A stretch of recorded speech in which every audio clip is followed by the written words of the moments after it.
Hello friends, वक्फ कानून से जुड़े मामले पर देश की सर्वोच्च अदालत यानी कि सुप्रीम कोर्ट ने एक बहुत बड़ा फैसला सुनाया है।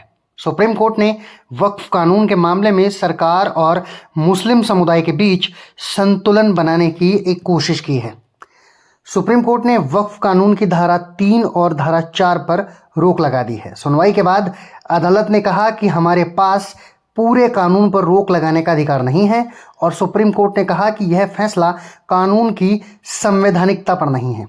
अदालत ने वक्फ संपत्ति पर राजस्व से संबंधित कानून पर रोक लगा दी है।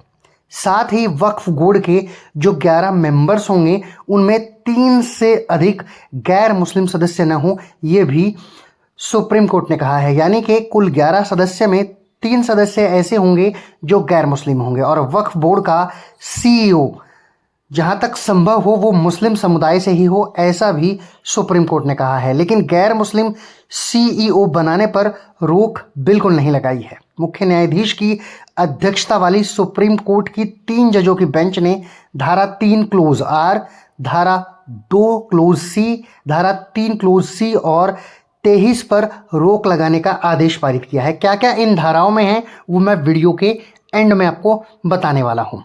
इस तरह से अदालत ने कुछ मामलों में मुसलमानों को राहत दी तो कुछ मामलों में सरकार को। ऐसे में मुसलमानों को वक्फ कानून में किस पर आपत्तियां थी और किन पर उन्हें राहत मिली है, आइए वो अब हम लोग बारी बारी से समझ लेते हैं। सबसे पहले हम जिक्र करेंगे धारा 3 क्लोज R का, जिसको मैंने अभी आपको बताया था।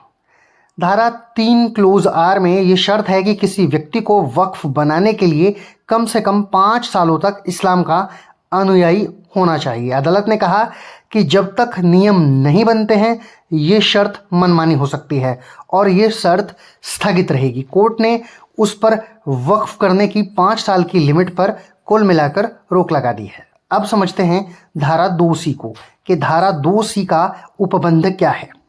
जब तक धारा 2C क्या कहती है वो मैं आपको बता रहा हूं। धारा 2 क्लोज C इसको पूरा कहा जाता है। जब तक नामित अधिकारी की रिपोर्ट दाखिल नहीं होती संपत्ति को वक्फ संपत्ति न माना जाए। कोर्ट ने इस प्रावधान को भी स्थगित कर दिया है। अब समझते हैं धारा 3 क्लोज C के बारे में। धारा 3 क्लोज C कहती है कि कलेक्टर को संपत्ति अधिकार तय करने का अधिकार देना शक्तियों के पृथक्करण का उल्लंघन है। अंतिम निर्णय तक संपत्ति अधिकार प्रभावित नहीं होंगे और वक्फ को कब्जे से वंचित नहीं किया जाएगा। अब गैर मुस्लिम सदस्यों की सीमा को हम लोग समझ लेते हैं। वक्फ बोर्ड में 3 से अधिक गैर मुस्लिम सदस्य नहीं होंगे और कुल संख्या 4 से अधिक नहीं हो सकती है। इसके अलावा धारा 23 के तहत सुप्रीम कोर्ट ने कहा कि इस वक्फ बोर्ड का CEO जहां तक संभव हो सके वो मुसलमान हो।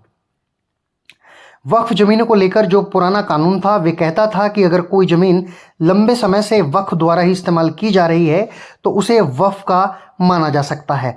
तब तक अगर जरूरी कागजात नहीं भी होते थे तब भी उस जमीन को वक्फ का मान लिया जाता था। लेकिन अब जब नया कानून आया है इसमें इस शब्द को ही हटा दिया गया। अगर कोई प्रॉपर्टी वक्फ की नहीं है तो उसे संदिग्ध माना जाएगा। ये तर्क नहीं दिया जा सकेगा कि क्योंकि पहले से ही इस प्रॉपर्टी पर वक्फ काम कर रहा था तो इस पर अधिकार भी उनका ही हो।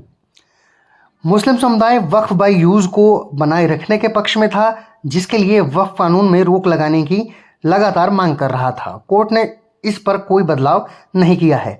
किसी वक्फ संपत्ति का अगर कागजात नहीं होगा तो वक्फ संपत्ति नहीं मानी जाएगी।